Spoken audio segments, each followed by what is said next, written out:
Hello and welcome back. Happy Halloween, everybody.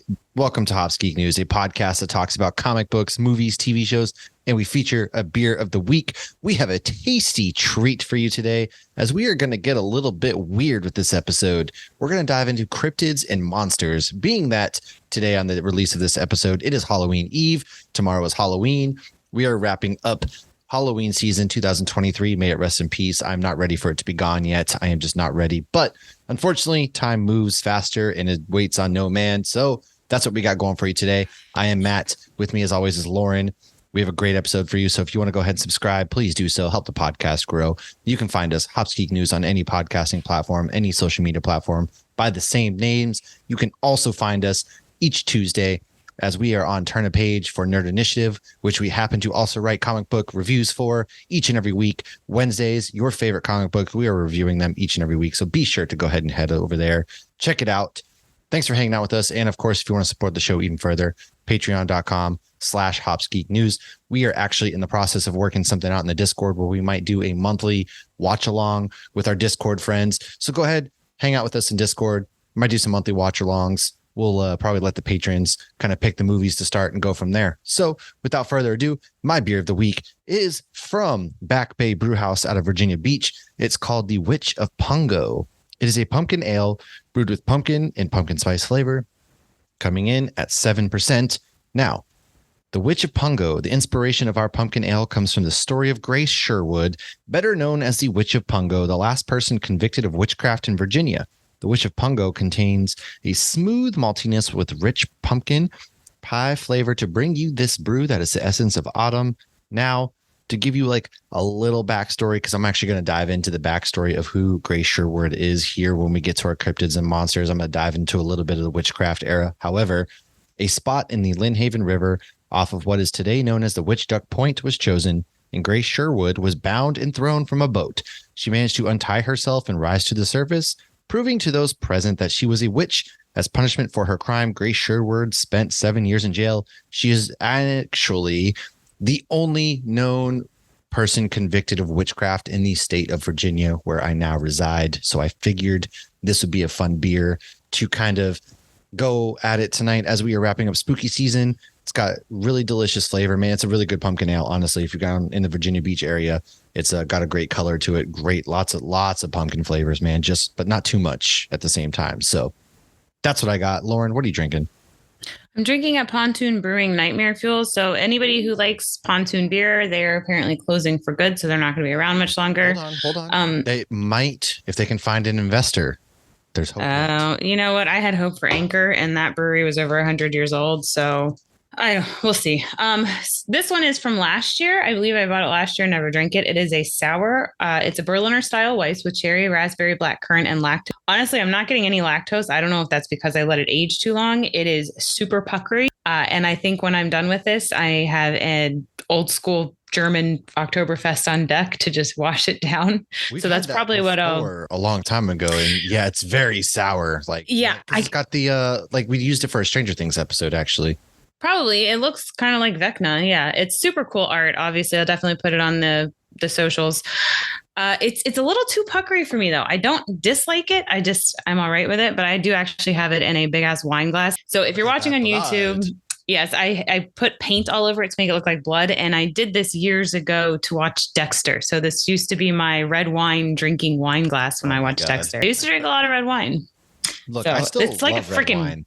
Goblet. It's so big. Oh, I do love a good glass of dry red here and there, but now there's just so many other options. A lot of time I went to a wedding at a vineyard and I'm like, I'm going to get a good glass of wine. And I get up there and I'm like, can I have a beer, please? Well, honestly, though, it is kind of like I'm not a wine connoisseur. So there's so many different, like a Cabernet Sauvignon or a Malbec or blah, blah. Although I have found that the Malbecs are one that I like the most. However, there are a lot and I'm just not like into wine like a sommelier would be, and like this has this and this, like I am beer. However, I do love a really good red wine, and we had some Halloween 19 Crimes, so we got like a bottle. They have those. Is that Snoop Dogg's wine or something? Yeah, so like I guess he's partnered with them, but they did a Halloween release of bottles of wine, and the one has a vampire on it, one has Frankenstein, and then I also have like a witches kind of one too. So I do like those. They're themed. And then of course during the Christmas season, you're going to see me drinking Hallmark's red wine for Christmas. So You know how it goes. It's about Do you follow Maynard Brewer, right? We both follow Maynard Brewer. Yeah, he follows us on Twitter. Yep. He posted something on Twitter today that had me so confused and giggling. And I want to find it real quick because I'm just going to giggle while I'm thinking about it. Here it is. Anybody not following him, I recommend following him, especially if you're into beer on the Twitter. I'm not calling it X, it's Twitter. Dozens of women from New York City are converging on Vermont starting this week, and where they will fall back in love with their ex-boyfriend and purchase the B&B they never knew would until the townsfolk convince them it's who they really are. A B&B owner that loves to make scones for guests. Yes. At first I was like, is this a terrible reality show coming next week? And then I was like, oh, it's a Hallmark Christmas movie. A great Hallmark Christmas movie that would actually be really fun to make is a Bachelor style movie like that, where they all go back to a small town, Christmassy Vermont, where they're trying to like say no more. Go get it made. And now like she falls. Dude, how has that not been made? That's a really good idea for a Hallmark Christmas movie. Who do I talk to about this? Because I have a friend who's written a couple of Hallmark Christmas movies. Actually, Josh and I were talking about this recently. So my friend who wrote, who's written a couple movies that had like legit people in them, his wife has written a couple Hallmark movies. And Josh, my husband, was actually like, we should actually watch Teresa's movies this Christmas. So I'm going to find out which movies she wrote, and we are going to watch those ones. And if Teresa wants to come hang out, I have a really great pitch. Really great. I don't understand how nobody has done it yet, where it's like they go to the small town, Vermont or Western Mass. Maybe it's on the Lifetime channel. A true love type Bachelor kind of show. And then, of course, our main character meets her ex-boyfriend and decides she wants to quit the show, or gets into a love entanglement with the lovely, or maybe it's her ex-boyfriend who turns out to be the surprise Bachelor for the show. And they end up Josh came home for the holidays and rekindled his relationship with me. I'm telling you. I'm just saying, folks. It was New Year's Eve, 2008. What a great year. I graduated high school that year. The Dark Knight came out that year. Lots of great things happened. My daughter turned 5 that year. It was great. Anyways, folks, some segments we got for you: reading and watching, of course, as always. Then we dive into the news, and then, of course, our main topic. So what we have been reading or watching. Not Hallmark movies. Not Hallmark movies yet. However, oh my God, I did just commit to it, didn't I? You did. You son of a bitch. I did it. I feel like we really broke ground this podcast, you know. Oh my gosh. It took seriously. 3 years of therapy sessions, but I think we're really finally making headway. Therapy works, kids. It does. Well, we've both read The Schlub, issue number 3 from Image Comics, and our friends Kenny Porter, Tyrell Cannon, and man, we gotta get the trifecta on the show, of course, Ryan Stegman. But if you are not reading this comic book, essentially a dentist. What are you doing? Roger. He is a down on his luck divorced dentist. The world hates him. The world's out to get him. He inadvertently swaps places with a superhero, and of course, hijinks ensue. And speaking of, I just saw your Wolverine comic, Wolverine versus Predator issue 2 came out today, and I didn't go and pick it up. What the fuck am I doing with my life?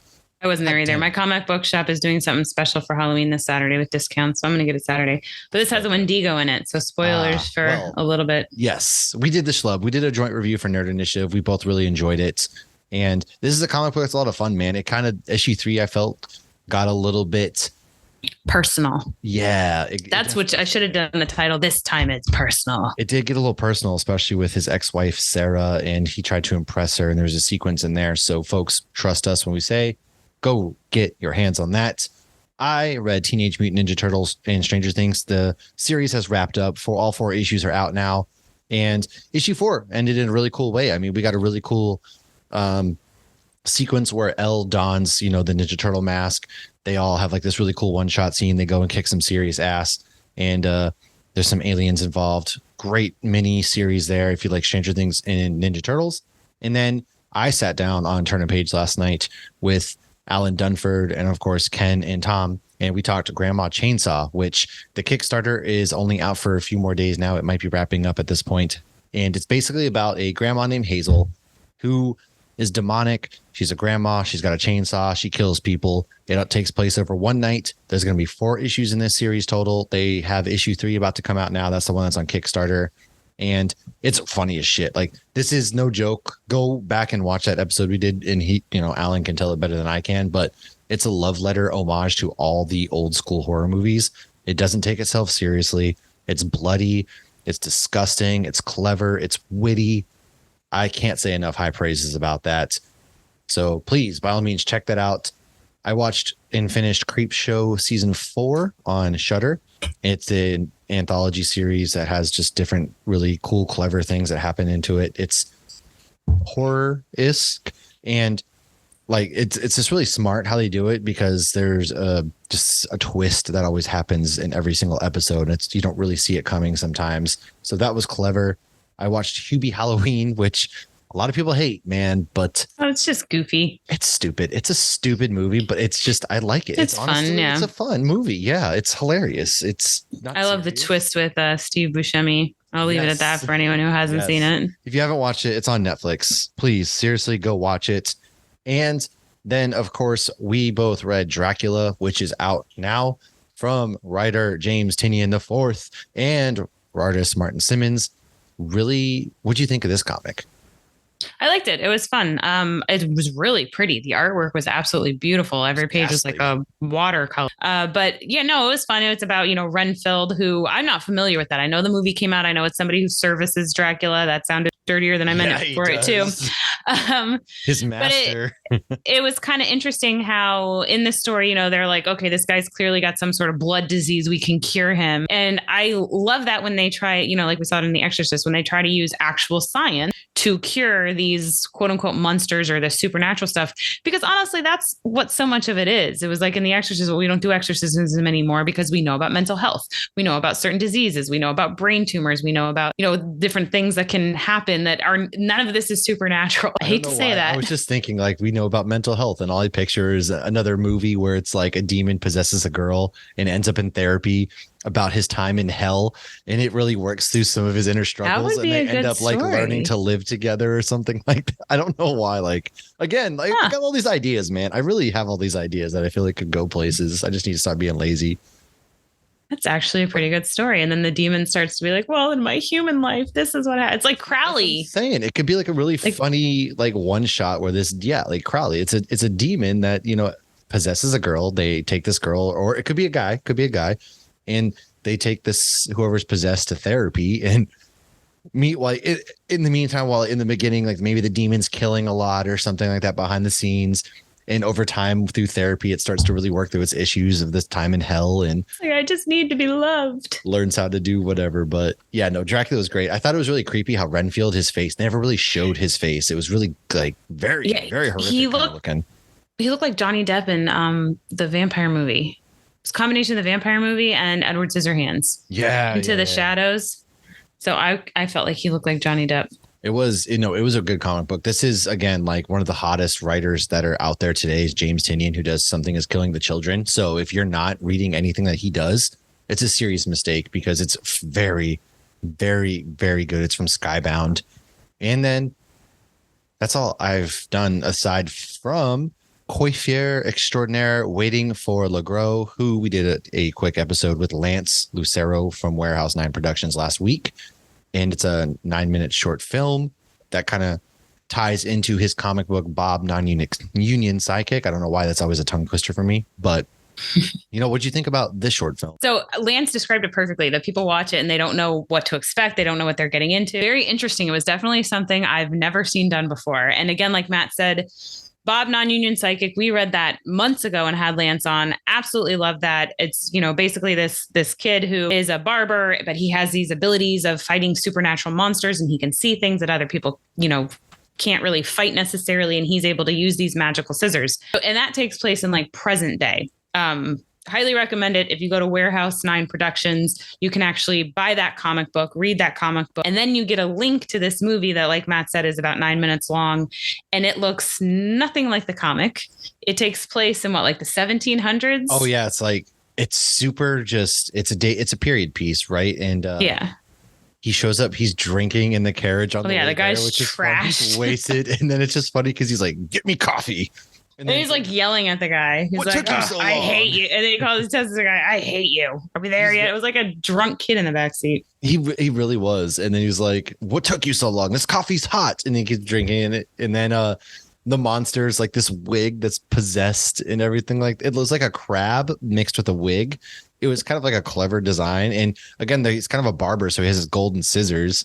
Because they're magical golden scissors. Yeah, so he cuts the hair essentially, and it was he does describe it perfectly. You get done, you're like, what did I just watch? But again, it's like it's silly, it's goofy, it's not like a serious thing. It's just lighthearted. It is funny. The character, again, he's like this drunken barber, and and it's just building the comic book, more of the universe. But yeah, they were very different but connected at the same time. I feel like very interesting is a great way to just describe it. Because also he films on or records on film, not digital. So then he does a lot of like old school kind of film tricks. Yeah. And he said there was miniatures, and you can kind of see, obviously once he came on, I was like, okay, that's got to be a miniature set.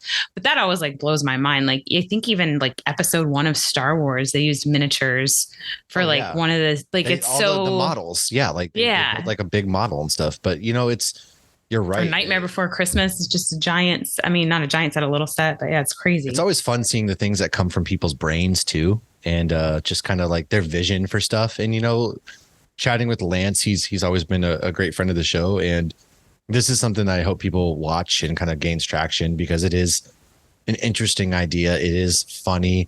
It's got some story to it. And of course, it ties into a really cool comic book as well, which you get this movie for free if you buy the comic. So I think people should do that. But there you go. That's all I've been watching, reading. What else have you been diving into?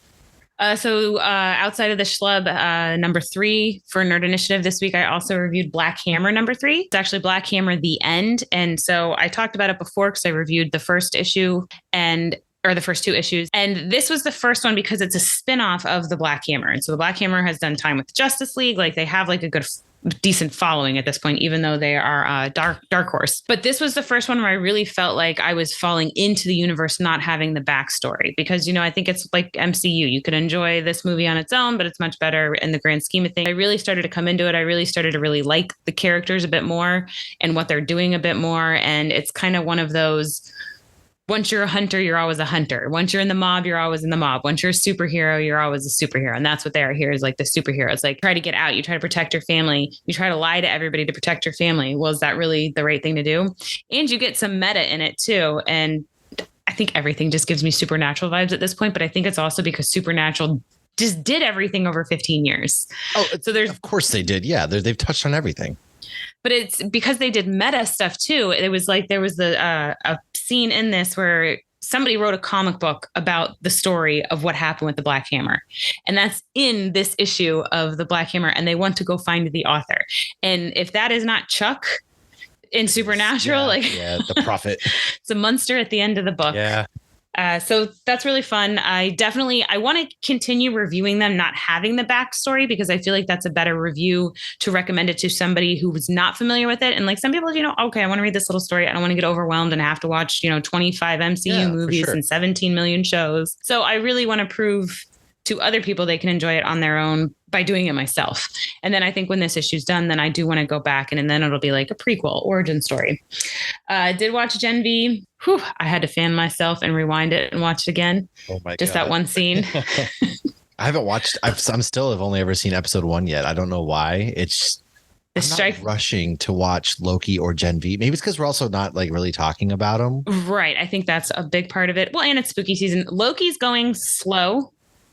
Oh, I've watched 2 episodes of Loki, so I'm about to be 2 weeks behind, but it's still good. Yeah, no, it's still good, but I do feel like it's moving a little slow. All I will say about Gen V until we can talk more is I need to get my hands on a Soldier Boy pillow. Oh my! You just wake up. Oh God. And I started Fall of Usher, the House of Usher. I've only gotten 1 episode in. I've watched that really 1 episode too. It's really good. Yeah. Mike Flanagan is amazing.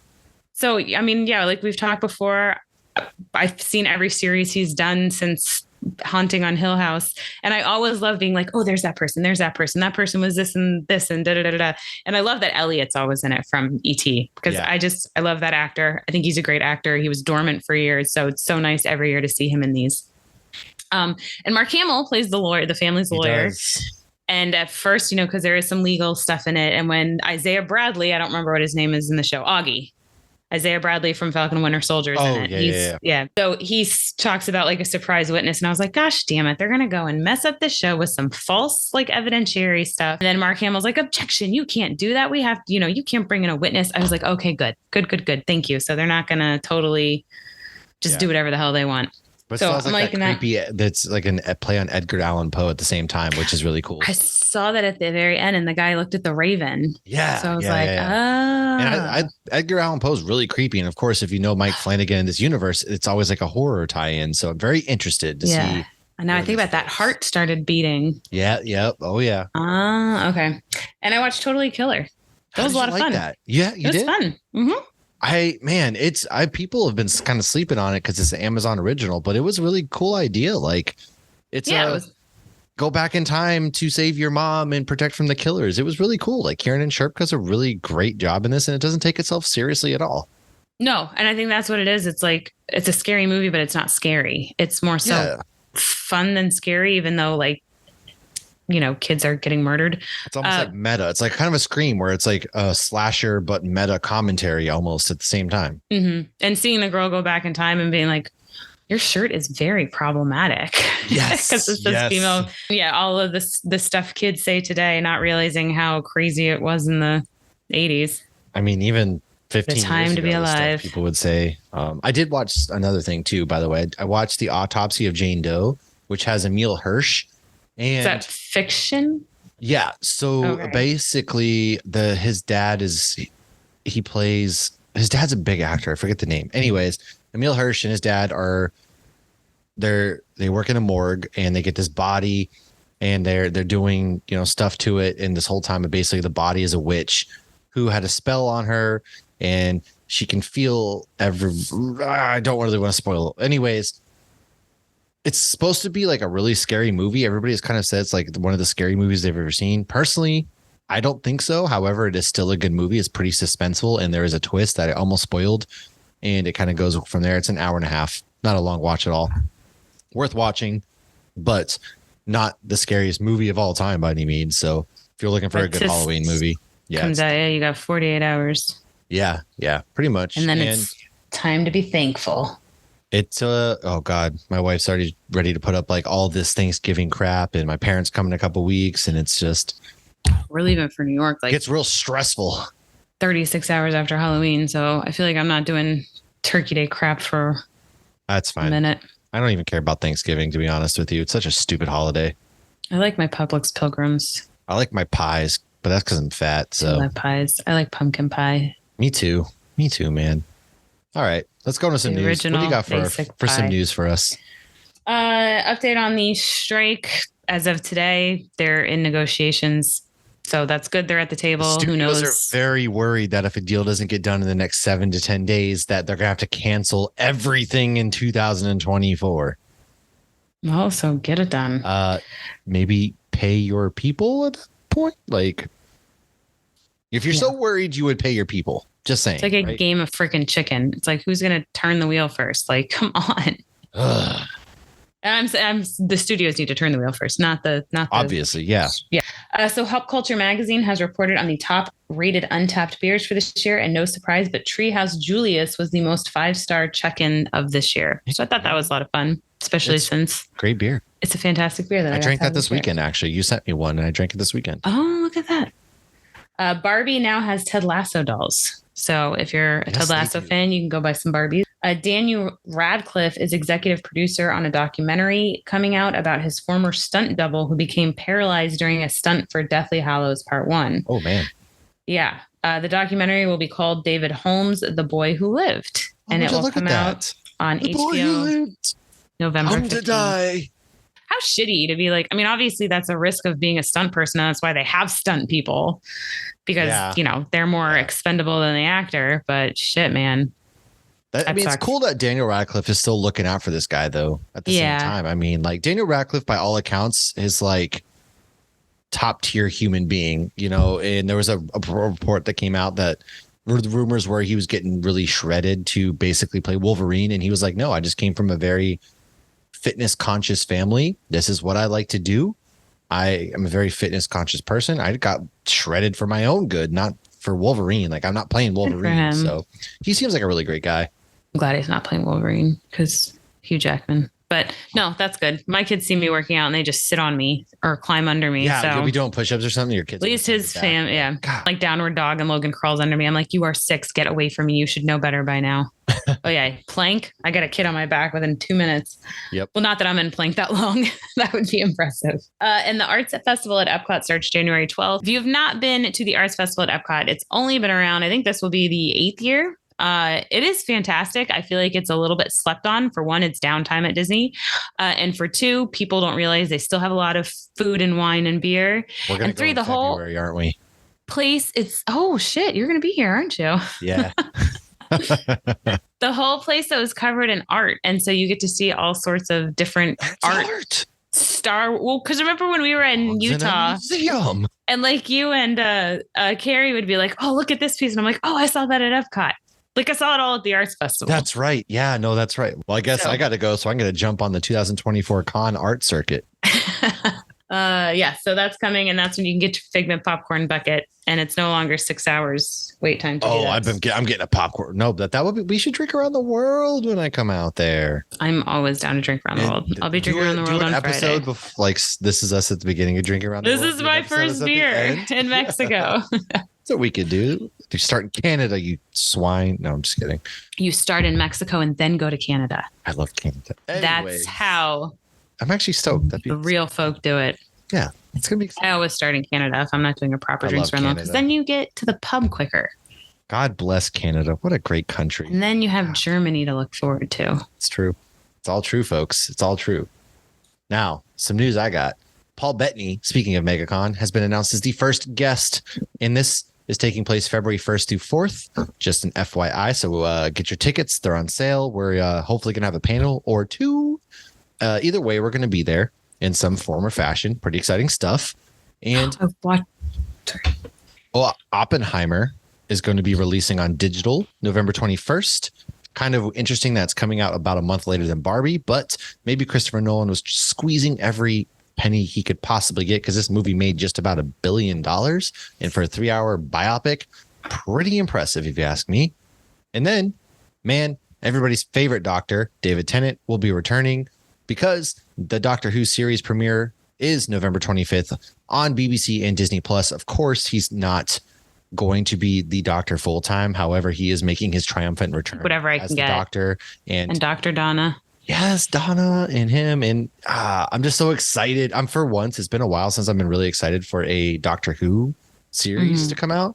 But I'm really excited about, and Cuddy going to be out there as the new Doctor. And just there's a lot to be excited for Doctor Who fans. So pretty pumped for that.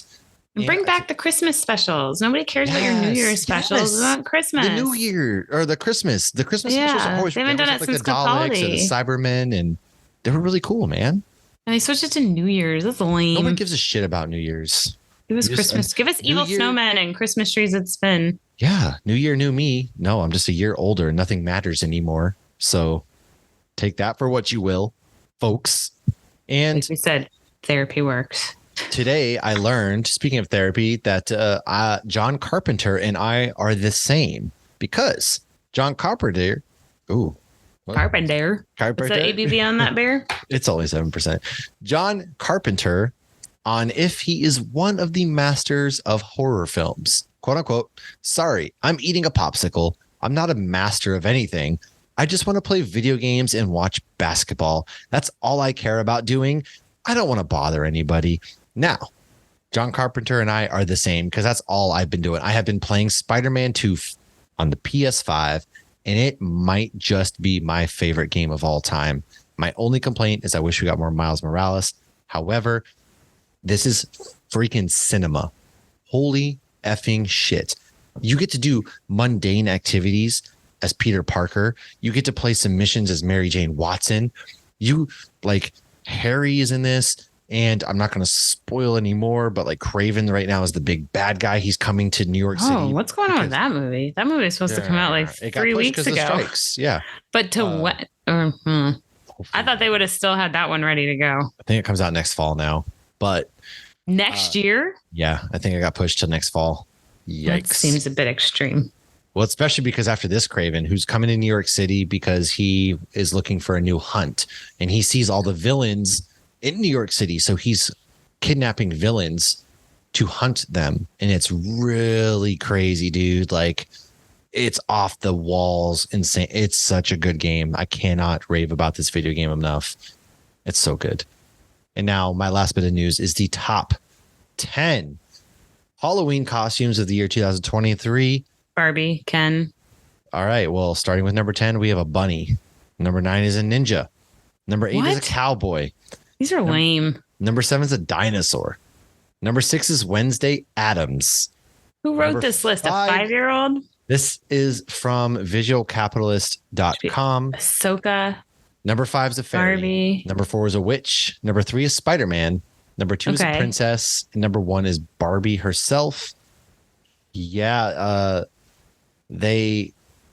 I don't know how they got their rankings, but I feel like these are all freaking lame. I'm going as Wario and Carrie's going as Waluigi. That's our costumes this year. So we're going to an adult grown-up party this weekend that's 80s themed. So we're going to be Jessica and Roger Rabbit. Oh, that's cool. No, that's a deep pool, man. Not enough people put respect on that.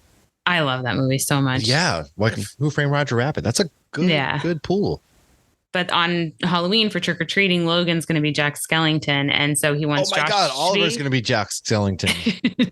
But so Josh is being Oogie Boogie, and he got the warmest costume ever, and it's probably going to be hot on Halloween, like it always is. Oh my God! And he asked me to be the tree that gets eaten by a snake. So. Okay. I'm making it happen. I got a green dress. I'm going to glue ornaments to it. I know the snake eats a white tree, but I feel like that'll be harder to portray. I got a headband. I already made the snake. That's a choice. And he's already eaten a present. It is a choice. All right. But the 6-year-old says, for Halloween, he's taken over. Brielle's being Spider-Man. She wants nothing to do with us and didn't want any of us to match her. We tried to match with the kids. Like, I wanted Harper to be Princess Peach, but she said, no, I'm going to be Draculaura from Monster High. And I was like, all right. Good for her. And I was like, Oliver, why don't you be Luigi and I'll be Mario? He goes, no, I want to be Jack Skellington. So I said, okay. And now Carrie's favorite character on Mario Party is Waluigi. So I said, you know what? I'll be Wario. Whatever. And so we're going to do that this year. Why That's not? Fun to say. At least somebody in this house is going to match. Gosh dang it. Kids take all the fun. We're going to have to post some pictures. I'm excited to see Josh as Roger Rabbit. If I'm going to wear our costumes to Spooktacular at Busch Gardens on Sunday, because they're doing some trick-or-treating trail this weekend, because it's the last weekend of Spooktacular before they change it to the Christmas market. And it happens quick. It does. God, I'm not ready, but all right. So I did forget real quick. There were 2 other things I watched because I did write. When you guys tell me to watch these movies, I am writing them down and I'm crossing them off. Look at that. I watched The New Haunted Mansion. Fantastic. Right? I loved it. It was so good. And did you catch little Namor, the Submariner? I didn't see that, but like he was one of the action figures. The kid set it down and I'm like, holy shit, that's Namor. Oh, maybe. So I thought that was a funny Easter egg. Yeah, it was a good movie. And I watched Lost Boys. I was like, I knew I watched an old movie. It was weird. It was terrible. But we saw the saxophone guy at Spookala, and we were all making jokes about it. And so we've all been rewatching. Well, I watched it for the first time, but I'm like, the saxophone guy's in this movie for 2 seconds. Why was he at Spookala with a saxophone? Like taking pictures because he was in this movie. Sometimes like when they get to the bottom of the barrel as far as guests go, they really pull to find anybody and anyone. I will say if we ever see him again, we are definitely taking a picture because we all regret not taking a picture because the amount of joy looking at that picture would have been totally worth it. Yeah. But we didn't want to ask him how much and then be like, whoa, dude, we're not spending that much to take a picture with you. $70 for this dude who like this is what he's riding high on from fucking 40 years ago now. Josh still makes fun of me for my Haley Atwell picture. He's like, it just looks like you're taking a picture with Kaylee's teacher. Oh, I have my Kevin Smith photo hung up in my office at work. But Kevin Smith dresses like Kevin Smith. So it looks like you're taking a picture with Kevin Smith. Listen, Haley Atwell was dressed like a normal person, not as Peggy Carter. Teacher. Man, oof. She was very tall too, because I'm sure she had heels on. I think she's tall to begin with. So, I mean, I'm 5'5" and I felt like she was towering over me. So, okay. Yeah. All right. Topic. Well, we are going to go to our main topic. All right. Sorry. Things got crazy. Thanks for hanging out with us. Stay tuned as we will be right back for Cryptids, Monsters, Witches. Oh my. Welcome back, folks. We're here to talk cryptids, monsters, witches. Oh my. And of course, we're vibing George tonight, Takei coming? Maybe. We're really vibing tonight. And so we decided to go with another beer of the week, two this week for the price of one episode, if you could believe it. And mine is from Aslan Beer Company. It's called... Fucker, I have that in my fridge. How Now Brown Cow, a milk stout brewed with pumpkin spice, coming in at 6% out of Alexandria, Virginia. They're also in Herndon, Virginia, and they might be opening a spot in Virginia Beach, allegedly. And man, this is a wicked good. It's got the stout flavors. It's got a lot of flavor to it. It's got nice, it's just delicious, folks. I love a good stout. I love a good pumpkin stout. This beer is on point. Aslan Beer Company is so freaking good. Check them out. Lauren, what do you got?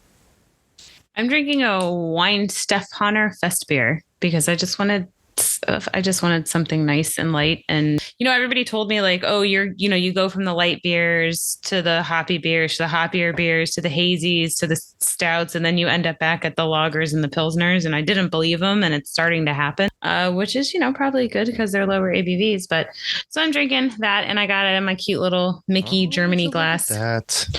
So fun fact about 2020, Disney actually started having things on sale. And there was like these pass holder stores in 2020 that you could go to, fully masked everywhere you went, of course. And I got this glass for like $8 and it's in like the Germany store now for like 20. And so I feel like you ahead of the curve. You're a trendsetter. Hey, I feel like there's some girl math in there somewhere. There is. Well, folks, can't go wrong with German beer. Oh, and some of the mythology we're talking about, like you get like German lore. So that's how I'm tying it in. Ooh, nice. I do have a couple prefaces. I am going to talk about obviously Gray Sherwood.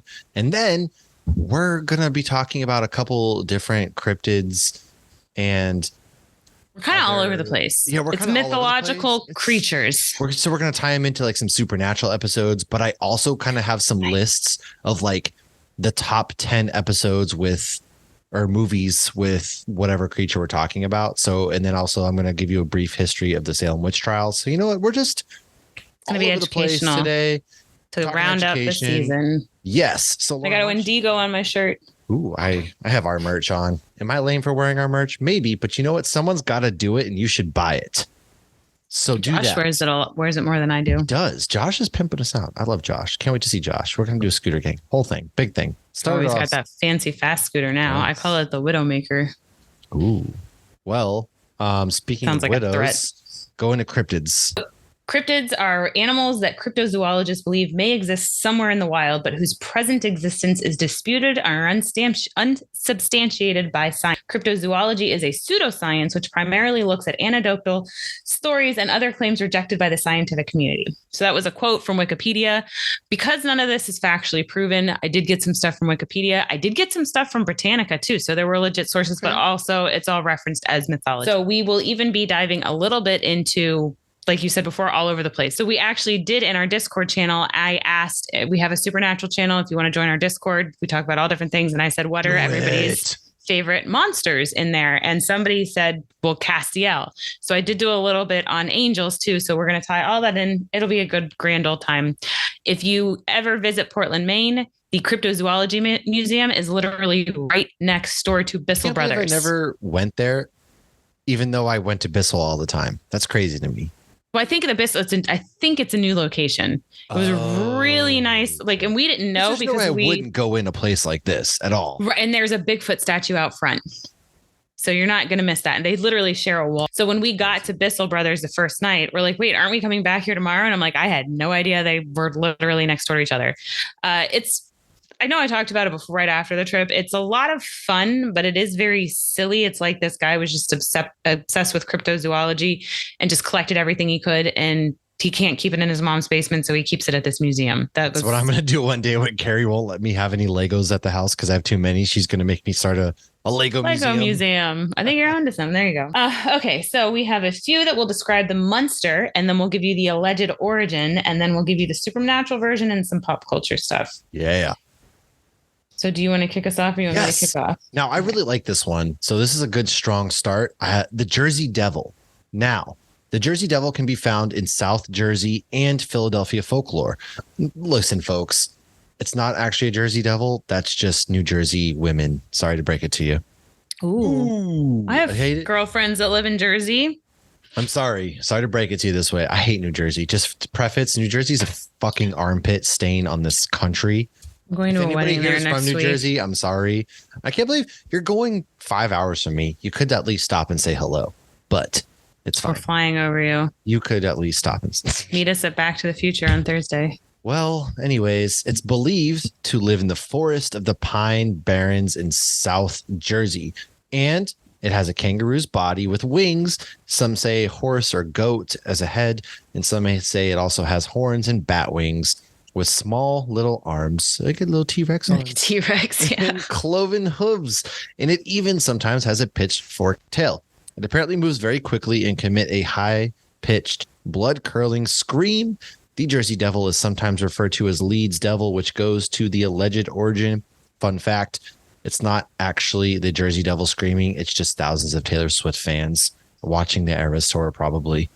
Well, that's everywhere. It is. The legend started with a woman in the 1700s who got pissed off that she was pregnant with her 13th child. Well, look, I love this origin, honestly. Contraceptives weren't a thing, but like did they not know, like, at least pull out? Come on, pull and pray. That's not 100%, but it's better than nothing. Like, seriously, like there was some science. Okay, don't pull and pray. Don't follow that advice. But if it was the 1700s and there was no other option, at least do that. I feel like, did they not know that? Like, there's so many other targets. All right, dude, you don't have to every single time. Like, it's not that good. It's the 1700s. It probably is hot, sweaty, moist. Did they know that needed to happen? I mean, it seems like that should be very obvious. But at the same time, like, instinctually, like, people have kinks and stuff. So, like, I don't know, man. 13 children, that's a lot. Lady, Jesus Christ, okay? Anyways, she had her 13th child. So she curses this child because, you know, really, though, you have 12 kids. What's one more kid? Curse the husband, not the child. That's what I'm saying. Like, okay, you have 13 kids. Like, what's the difference between 12 and 13? Like, 12 is fine, but 13 is too much. Lady, you're like 11 kids too many at this point, okay? So maybe you should have cursed your husband and maybe or gotten a reality show. God bless. And so she curses her child, because that's just what sane human beings in the 1700s do. And of course, the Jersey Devil is then born. She is known as Jane Leeds or Mother Leeds. Now, I am going to go in real quick and talk about the top 10 movies featuring the Jersey Devil, starting. This is all according to imdb.com now. Okay. Number 10, Scribble Knots Unlimited. I don't know what. Did you make that up? That's a video game. Sorry, I don't know what the fuck that is. What are we doing here, IMDb? All right. Anyways, here we go. King of the Park Rangers starts at number 10. Park Ranger Patricia King and FBI agent Alan Blake set out to track down a trio of killers and uncovered buried treasure of Captain Kidd in the New Jersey Pine Barrens in the first 12-chapter serial of the 21st century, whatever that means. Number 9 is called The Despair. It is a 2009 movie where two drug addicts named Sean and Cliff decide to leave a rehab facility, pick up their friends, and head to Cliff's uncle's cabin in Pine Barrens of New Jersey. And number 8, Leeds Point. After a mass disappearance and brutal killing at a local campsite, the residents of Leeds Point believe a madman is on the loose. Unfortunately for Chase, many people believe that man to be none other than the Jersey Devil. So, crazy stuff. Did not see that coming. No. Number 7, the 13th child, the Jersey Devil. It's an all-in-depth look at one of the most horrifying legends of the New Jersey Pine Barrens. Number 6, Satan's Playground.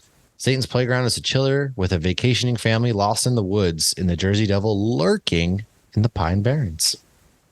I wonder how many of these are legit, like, shitty straight-to-DVD movies. Because I've never heard of a single one. I've never heard of any. Number 5, In Search of Monsters.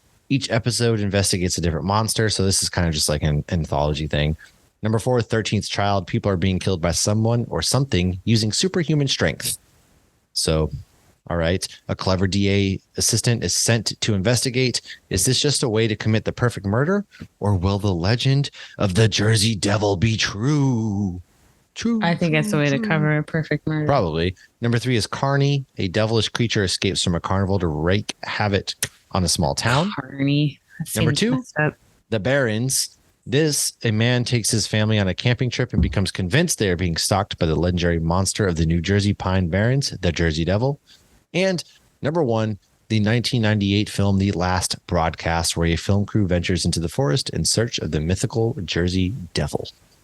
Not heard of a single one of those movies. So in Supernatural, they never encounter a Jersey Devil, but in the episode How to Win Friends and Influence Monsters, they think that they might be dealing with the Jersey Devil. However, it was just a town folk who was all drunk on turducken sandwiches in the woods. Right. That was a really fun episode, though. That was a funny. That's where Dean's like, "Oh, I don't care that I don't care." Yeah. But it was fun seeing Hi Dean. But yeah, those were the Biggerson sandwiches that the Leviathans had poisoned. That was fun. Well, take us away into our next cryptid creature. You want me to take over Bigfoot? Yes, I do. Sasquatch, the skunk ape, as he's known down here in Florida. Sure. Fun fact. Okay, so I was stationed in Northwest Florida, and there was a big rumor that Duke Field, which is Crestview, has a Bigfoot, and the Special Forces members would always tell rumors of a Bigfoot out in the swampy woods of Crestview, Florida, of all places. And it always creeped me out. It's just a Florida man. Yeah, well, like I never believed it, but at the same time, when you go to it's a guard base, so there's nobody there past a certain time, and you would have to lock up our shop at night. And so when it's 10 o'clock at night and you're the only person there and it's dead quiet, pitch blackout, you kind of tend to believe those things, like the faintest sound, which is probably just a rabbit or a snake. It's probably okay. So I was thinking about that the other day. I can't walk from my car to my door, which is not far at all, without hearing rustling in the bushes. It's lizards or goddamn Jersey cats Devil. or raccoons. It's most likely always lizards. There's a shit ton of lizards. I never stop and turn around and go, "Hello, is anybody there?"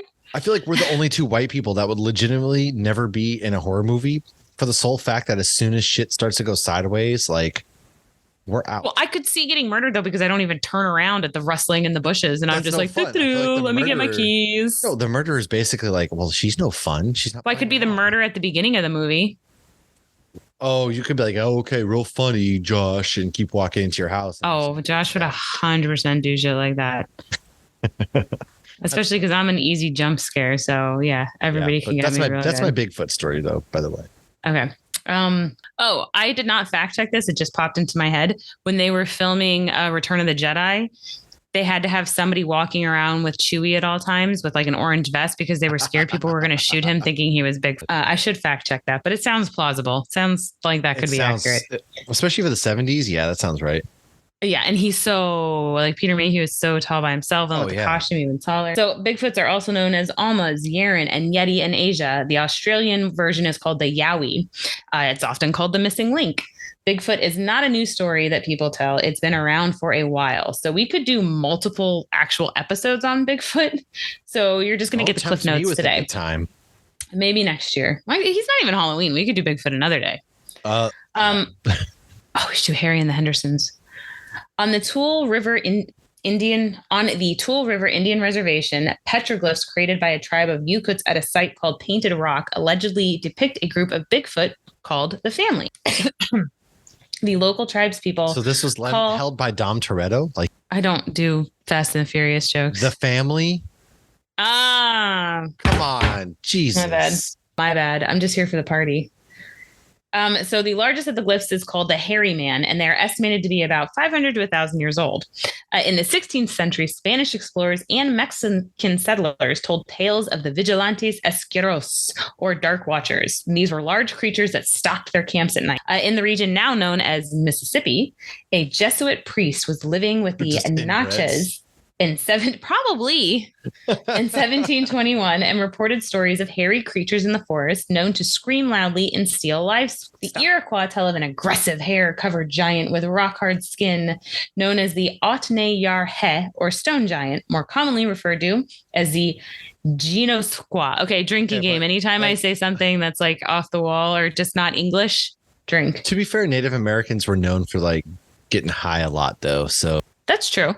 Well, and I mean, all of this, it's at night. It's your imagination. Things are running wild. I personally don't believe any of this. Are there creatures we haven't discovered in the ocean and on land? 100%. There's also people who have that hair condition. Like back in the day, if that person was just like walking around, I mean, like now we're more civilized and that person would have on like, my God, man, shave your clothes and stuff. Oh my God, it's just a hairy woman. But also, have you ever seen a bear without hair? It's scary looking. They are, or like the sloth bears. Those things are raggedy looking, man. Yeah. So there's all sorts of things. We do get into a little bit of that. So, okay. So in the 1800s, there was a Protestant reverend who was on a mission and he recorded stories of giants among the natives living near Spokane, Washington, which obviously they capitalize on the whole Bigfoot stuff. Yes. These giants were said to live on and around the peaks of the nearby mountains, stealing salmon from the fishermen's net.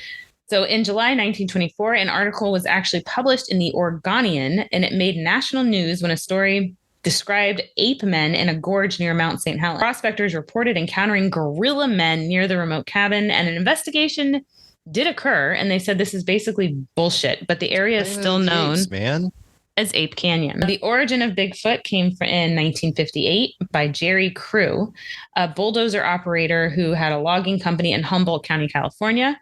And he discovered a very large set of footprints that were about 16 inches and they looked human-like. They were sunk deep into the mud in the Six Rivers National Forest. I've been to Six Rivers Brewery, so that's a fun brewery. I've been up to Washington. They really lean into the whole Sasquatch thing up there. Yeah. Yeah. I mean, yeah, makes sense. Upon letting his coworkers know, many claimed that they had seen similar tracks on different job sites with a bunch of odd things happening, like things getting moved around and stuff. And that's how he got the name Bigfoot. There are many other stories. However, scientists think it's all just misidentification. That's kind of what we were just saying. Bears walk on 2 feet.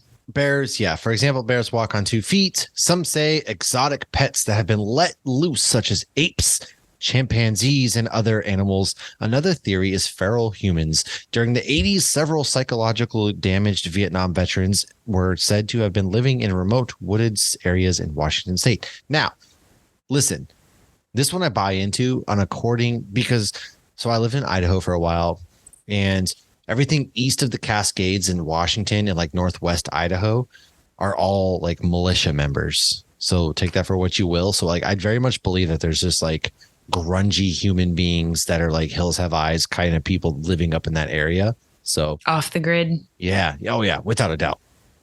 However, many studies have been done trying to prove or disprove Bigfoot's existence. One study done by John Napier in the 70s said, "I am convinced that Sasquatch exists, but whether it is all cracked up to be is another matter altogether. There must be something in Northwest America that needs explaining, and something leaves man-like footprints. This is one of the few things that does not actually exist in Supernatural. They thought maybe they found one once, but it was actually a giant stuffed teddy bear that had been wished alive. It was depressed. It shot itself in the head." This is probably the funniest scene in Supernatural to date to me, because this freaking poor teddy bear shoots itself in the head. Like, why am I here? And then it literally at the end, it has like a Band-Aid X across it shot itself in the head. You see the stuffing fly out. It was fucking hilarious. Oh my God. It was a good crazy. one. However, all right, let's get into our top 10 movies that feature this one should be Bigfoot. Good. This one, Harry and the Hendersons isn't on this list. All right. We're shutting it down. First, we got the 2008 film called Strange Wilderness, featuring Jonah Hill, of course, and Steve Zahn, Justin Long. This movie's hilarious. It's a Happy Madison production. It's also got the guy who played Farva in it, and this movie's hilarious. Dude, it's so funny. They go out to save their TV show. It's such a good movie. It is hilarious. It's not all these are going to be horror, of course, right? But this one, because Bigfoot's become a staple. Yeah, Bigfoot's not. So number 9, we have the 1980 film called Night of the Demon. It's one of the strangest Bigfoot movies. It's called Night of the Demon. It arrived in 1980 and it remains a cult classic to this day. The movie centers on the anthropologist who heads out to prove that Bigfoot really exists. However, his group ends up hunted and killed by the creature. Interesting, that one is. And then number 8 is Abominable. It's the 2006 film that was released. It's a straight horror movie that has some familiar faces. Genre fans are likely to recognize Jeffrey Combs from Reanimator, D. Wallace Stone from The Hills Have Eyes, and Paul Gleason from The Breakfast Club. They're all part of the Monsters cast. Inc. on this list? I don't know. Matt McCoy stars the paraplegic who stays at a cabin in the woods when a Bigfoot monster sets its eyes on him. Why would you stay in a cabin in the woods by himself and he can't run?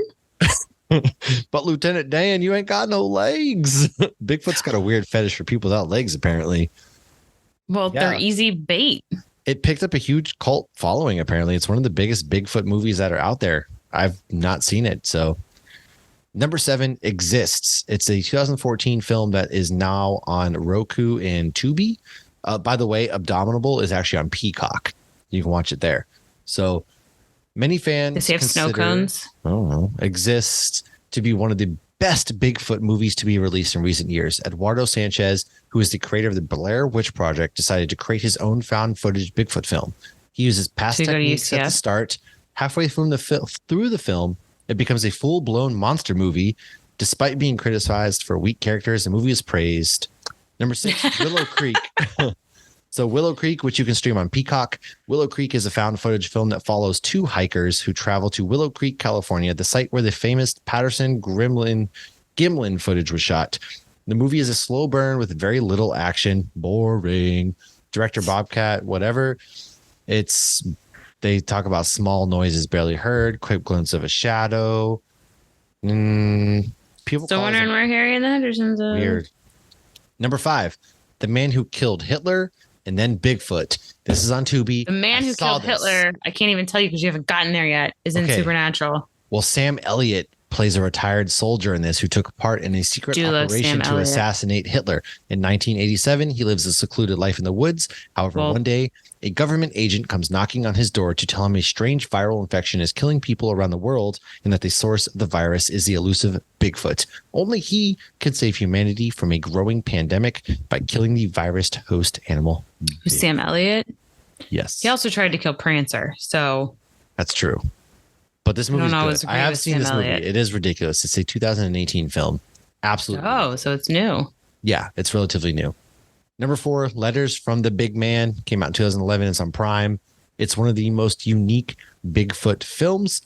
And Sarah is tasked with hiking the remote forest of Oregon to conduct field research. She hears the thumping of logs, snapping of branches, sounds of footsteps in the forest. Soon she learns she's being followed by Bigfoot. However, she's not afraid. Bigfoot isn't either. The movie is actually about the 2 characters stealing glances at each other from a distance. And the movie plays with the ideas of curiosity, exploration, and learning to share the forest with native life. So they're like, are they going to fuck or what? Sounds like an interspecies erotica movie. Yeah. No shit. This is the prequel to Beauty and the Beast. Well, did he come or what? You just can't ask something. Number 3, The Legend of Boggy Creek from 1972. The Legend of Boggy Creek is a part documentary, part reenactment film. Okay. Number 2, the 1987 film Harry and the Hendersons. Thank you. Finally. Ooh, I got scared there for a minute. About friendly Bigfoot who just wants to be a part of the family, man. It helped teach audiences that those who don't look like them aren't necessarily scary. The movie received lukewarm reviews from critics. It went on to be a big box office hit. John Lithgow is in it. It even won the Academy Award for Best Makeup. And a few years later, it led to a sitcom of the same name that ran for 3 seasons. I think the mom was from Christmas Story. We watched it a couple of years ago with Brielle. You can actually watch and I love it that the end, like when you see the other ones, like how they come out, because everyone says like Bigfoot's like number 1 hide and go seek champion. Yeah, and it's like we could have been passing Bigfoots all along and not knowing it. It's true. The number 1 Bigfoot film is a 2019 film called Missing Link.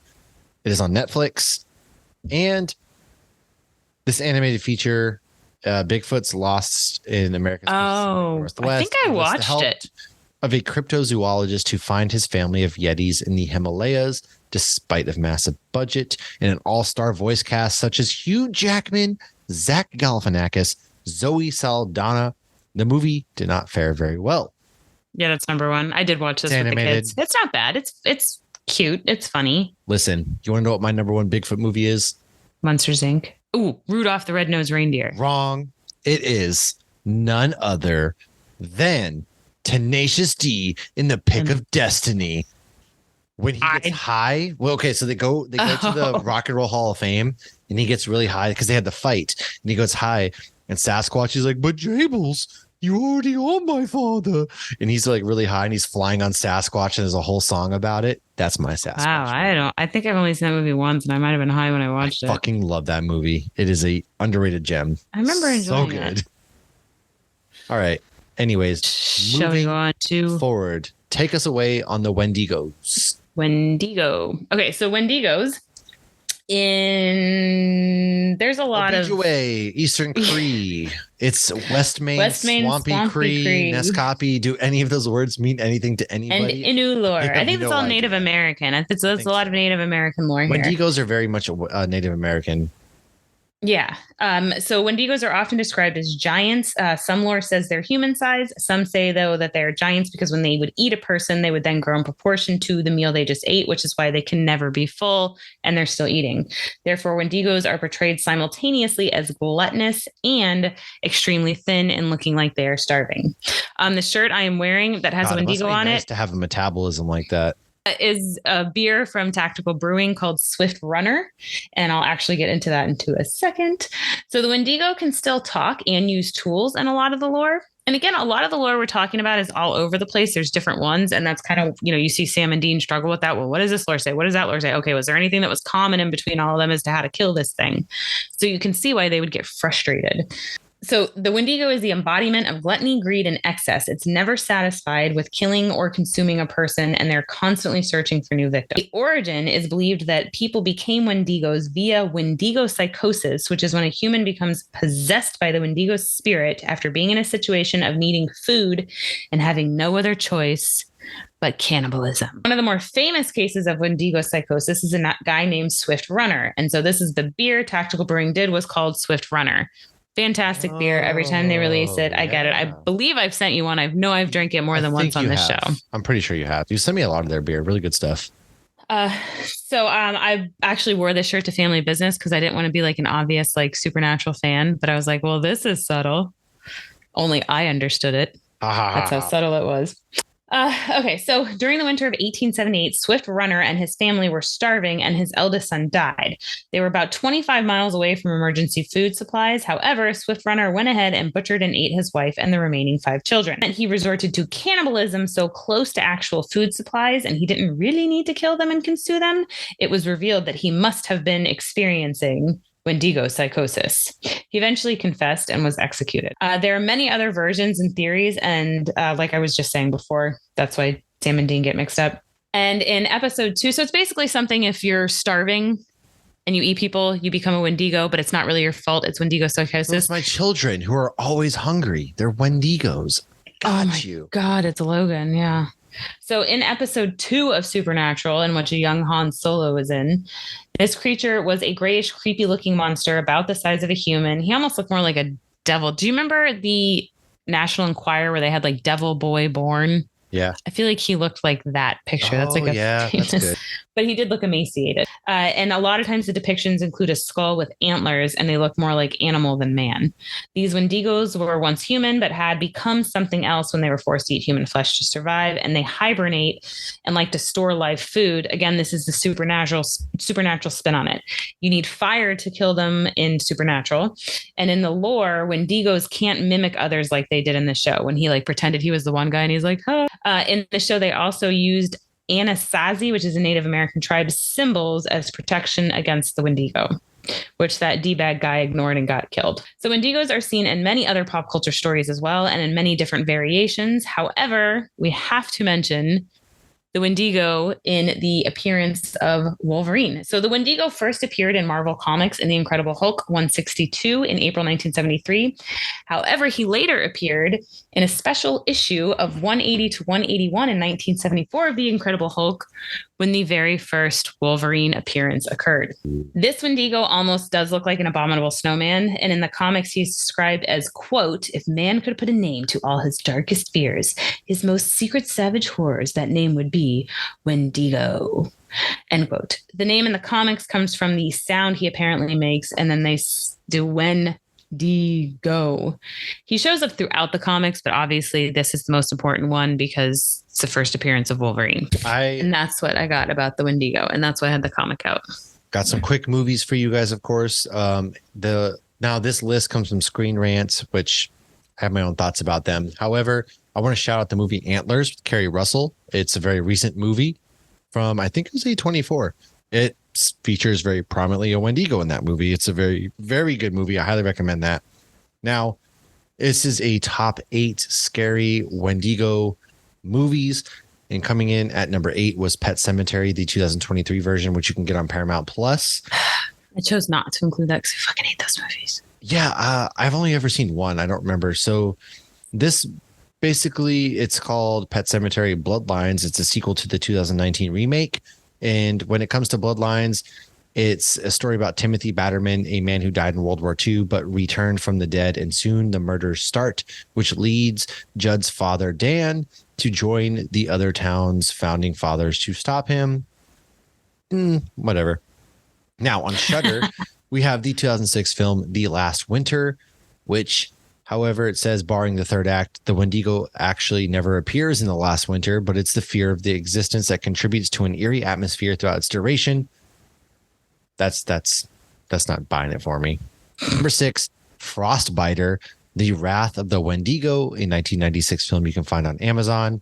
And a horror comedy from the 90s, Frostbiter starts off with 2 friends embarking on a hunting trip. As they break a sacred circle in the process, they are chased by a Wendigo on a murderous rampage. Number 5, the 2019 film Pet Sematary, which is also on Paramount Plus. And Pet Sematary features a mystical burial ground that is capable of bringing back the dead. However, this ground awakens dark forces such as the Wendigo. This dead should stay dead. 4, Ravenous, the 1999 film. It's actually, the Wendigo never actually appears, and it's just got a presence in this movie. Lame, in my opinion.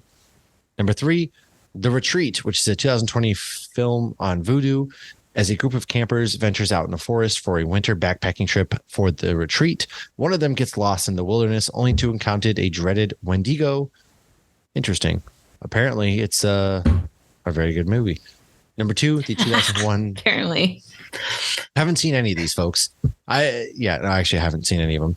Number 2, Wendigo, 2001 film on Tubi. A city dweller accidentally hits a deer in the woods, believes that he's haunted by the Wendigo as a revenge. They do look like they have a skull deer head. It's true. And the number 1 is a 2014 film called Dark Was the Night, which is on Prime. Set in a small town, Dark Was the Night features a Wendigo that preys on livestock and eventually humans in a recently decimated forest. Instead of explicitly mentioning the creature's name, it is treated as an ominous figure throughout the film. And there you have Wendigos. And Wendigo. Going on to Chupacabras now, which is the next one. I don't actually have any sort of pop culture reference to anything else here, so I'll run through these so Lauren can hit her supernatural. Now, Chupacabra translates to goat sucker. Listen, we don't kink shame around here. It's a Puerto Rican. I mean, you might want to kink shame that one. I mean, whatever. There's some things you can kink shame. Puerto Rican comedian and entrepreneur only if the goat Silverio Perez is credited with coining the term chupacabras. There are multiple reports beginning in the 80s of animals found dead with holes in them and allegedly no blood. A 5-year investigation by Benjamin Radford, documented in his 2011 book Tracking the Chupacabra, concluded that description given by the original eyewitness in Puerto Rico, Madeline Tolentino, was based on the creature's Sil? 1995 science fiction horror film Species. The alien creature Sil is nearly identical to Tolentino's Chupacabra eyewitness account, and she had seen the movie before her reports. It was a creature that looks like the Chupacabra with spines on its back and all. The resemblance of the Chupacabra was really impressive, and Radford revealed that Tolentino believed that the creatures and events she saw in Species were happening in reality in Puerto Rico. And yeah, so take that for what you will. Many scientists think that the animals spotted have been coyotes with the mange disease, which is caused by mites burrowing under the skin of coyotes. They can lose their hair. They can be weaker. They may go after livestock. Yeah, this one's a bit more easy to call bullshit on, especially. I thought they had confirmed like Chupacabra was real not long ago. But they said they think that what it is are probably coyotes with some issues going on. But there are animals who drink blood in the desert because it's their only form of liquid. What do you got for supernatural for us as far as chupacabra goes? So they never actually deal with chupacabras, but chupacabras are real and supernatural, and they are mentioned in season 2, season 4, season 8, season 11, and season 12. And Yellow Fever, which is the episode where Dean screams and he's scared of everything with the ghost sickness. Sam asks Dean, what could scare someone to death? To which Dean responds, what can't? Ghosts, vampires, chupacabra? It could be 100 things. Sure. So that's fun. And in season 12, there is a hilarious outtake. It's the British invasion episode. Again, it's only a mention. And Ketch, who is not really English, which I learned that in Utah when I went to go see him in Crowley at a panel, and he wasn't speaking with an accent. He kept saying chupacabra in like English. So Jensen and Jared just kept making fun of him, going like, chupacabra. He's like, chupacabra. And they just kept going back and forth. So that's a fun outtake. But they never deal with them. They never really I don't care about chupacabras. Why don't you take us on to the next 3 before I dive into some witchcraft and wrap this baby up? Witchcraft. Are you too scared to do the Scarecrow God one? Okay, Scarecrow God is probably the single creepiest episode of Supernatural that I've seen to date. That's so funny. So again, this goes back to our Discord where we asked people their favorite monsters, and Scarecrow was one of them that were said. That's in season 1. He was a god. So in Supernatural, the crazy people would sacrifice a man and a woman to the Scarecrow near the sacred tree to keep their town how they want. The Vanir were Norse gods of protection and prosperity, keeping local settlements safe from harm. Villages built effigies of the Vanir in their fields. Other villages practiced human sacrifice, one male and one female. And the specific god, though, was never mentioned by name. At least I don't remember. I couldn't find it on the interwebs. I did not rewatch it this week. But they kept referring to him as Vanir. So this mythology is Norse mythology. So Norse mythology contains 2 groups of deities or god, the Aesir, Aesir, and the Vanir. So the Vanir is what we're dealing with here. They were a race of gods responsible for wealth, fertility, and commerce. And that's what they were, saying, like their farmlands were doing good and they were making money, so they have to keep killing people. They were worshipped by farming communities, and their gifts included fertility, maritime life, and material success, which makes sense if it was Norwegian as far as the maritime life, because they were supposedly good with navigation. So both Vanir and Aesir gods mainly come from at least 2 of the 9 realms. You know all this from the Thor movie with the 9 realms. So the Aesir are actually the realm of Asgard, and the Vanir are the realm of Vanaheim. So additionally, some of the gods within each pantheon are born of each other. They have sex with each other and have kids with each other and marry each other and all that fun stuff. But the Aesir are Odin, Frigga, Thor, Loki, Balder, Heimdall, all those people we've met in the movies. So Balder was actually in the episode Hammer of the Gods as well. So that's a fun fact. So that's the Vanir guy. So they never really named him by name. Okay. That's cool. There you go. Shall I go into Loki? Yeah. Loki, and then dive into Castiel there. So Loki, the trickster god. So I'm not going to talk about the MCU version. This was another request as the favorite monster. His name is derived from the Old Norse word logi, which means fire or flame, reflecting his unpredictable and fiery nature. Like Prometheus, he is also the god of fire. Prometheus is another god that shows up in Supernatural. Hela is not the sister of Thor and Loki in the mythology, but actually Loki's daughter. So this would make, and Krampus is actually his grandson because Hela is Krampus's mother. Loki once used mistletoe to kill someone in Norse mythology. Loki is a father to people, a wolf, and a serpent, and he is a mother to an 8-legged horse. In Supernatural, he is the trickster god. He does love sweets and can do all sorts of illusions. Both of these are consistent with Norse mythology. Matt, you have not met Loki yet. You have only met Gabriel. Not yet. So in Norse mythology, Loki is responsible for, or in Norse mythology, Loki is responsible for the death of Balder, who I just mentioned we see in the Hammer of Gods episode when Gabriel is quote unquote killed by Lucifer and then shows up in Casa Erotica. So that's just some fun facts about Loki. He does love his candy and women. Demon Blood Sam. So I did give this a Google because somebody said this was their favorite monster, and I was hoping to find something about like drinking of demon blood and, some satanic ritual. No, I just kept getting supernatural stuff and cocktail recipes. There is an interview. Recipes, all right. Yeah, there's a lot of cocktail recipes. The slutty pump. I did see an interview once with Jared and Jensen where they were asking Jared about will you ever let your kids watch the scenes with you and your wife? Because they're going at it pretty hot and heavy for a CW show. And people even said like, oh, there was some chemistry between them already. Those scenes were a little too real. And his response was, that's not the weirdest thing we've ever done on camera. And I'm assuming he was referring to the drinking of the blood. Yeah, I would hope so. But the audience lost it, and it was funny. And then Castiel. So Castiel, I just looked up angels. The three archangels, Michael, Gabriel, and Raphael, who are all in the show, are the only angels named in sacred scripture. These are definitions from Britannica. So just citing my sources. A cherub is in Jewish, Christian, and Islamic literature a celestial winged being with human, animal, or bird-like characteristics. Okay.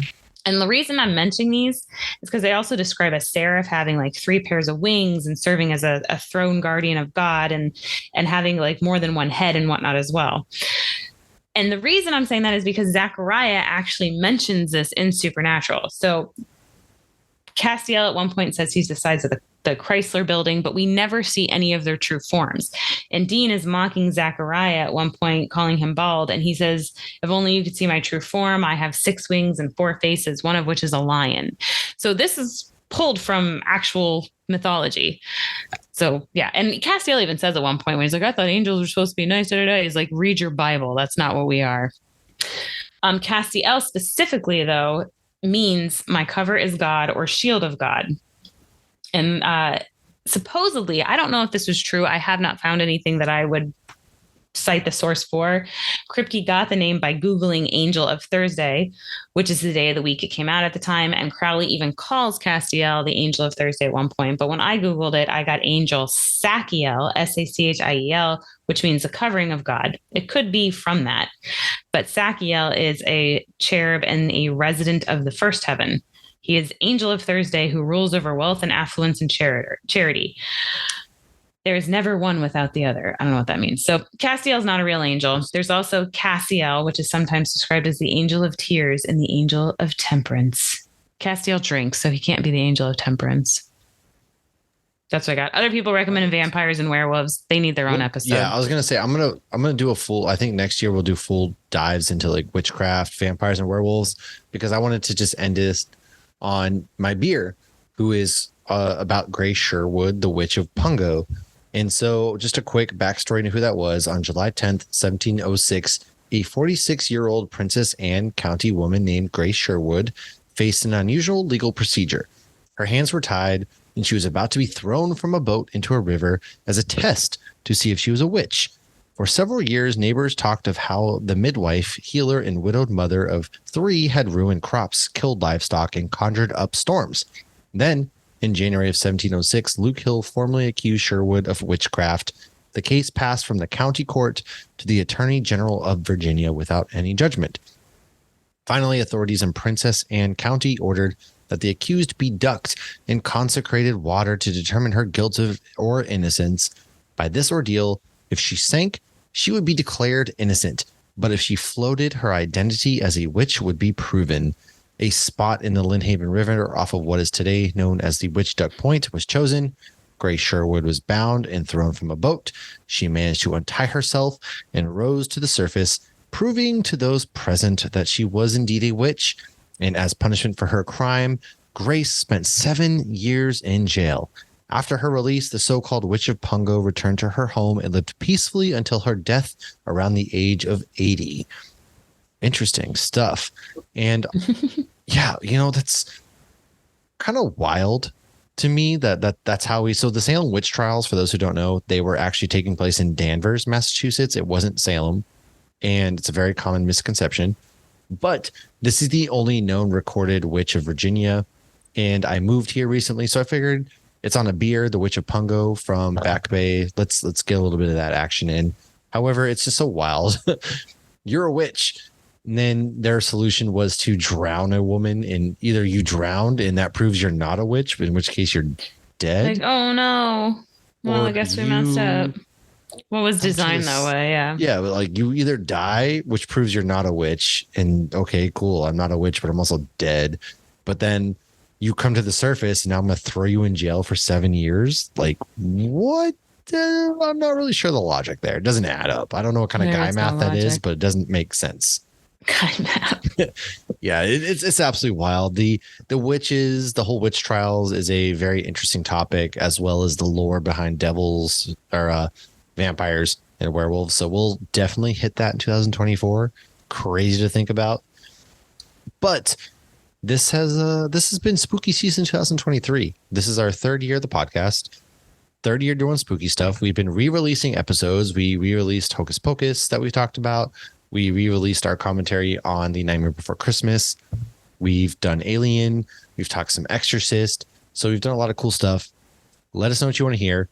We're going into that lull between Halloween and Christmas. And, you know, I wish this never ends. I wish this never ends. Anybody out there? No. And so, no, seriously though, let us know what you want to hear coming in November. We are coming up on episode 200, which will drop on Christmas. We have something planned. I think we're going to do a best comics of 2023 draft with some people. But in the meantime, come hang out with us, join our Discord. Like I said, we're going to start maybe a movie watch once a month. We'll see how that goes. And we're having a good time. So thanks for hanging out with us. Stay spooky, my friends. And we will see you next week. Cheers.